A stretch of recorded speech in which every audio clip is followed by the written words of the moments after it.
দাদা একটা 10 টাকার বিস্কুট দাও তো।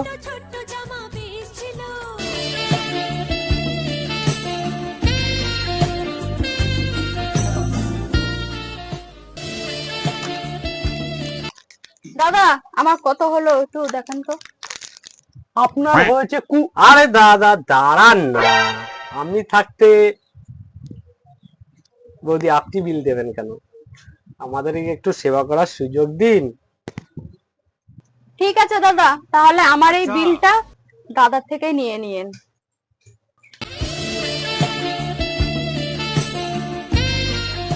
দাদা বৌদির 20 টাকা, আমার 10 টাকা, এই যে 30 টাকা। আরে দাদা, ও দাদা, হ্যাঁ বলো। সারা মাসের বাজারই করেছে 2000 টাকা। হ্যাঁ मेरे तो एल लग गए मेरे तो एल लग गए मेरे तो